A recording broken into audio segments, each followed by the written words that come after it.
Hi, it's HardReset, and today I'll show you how to fix battery drains fast on DOOGEE Note 56 Pro.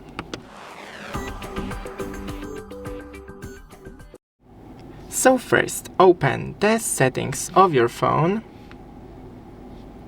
then find the battery saver, and enable battery saver. Then go into the display settings, lower brightness or use the adaptive brightness, lower the screen timeout to around a minute, then enable dark theme, and screen refresh rate change to 60 Hz. Then scroll from the top and disable every feature you're not currently using, for example a Bluetooth or Wi-Fi.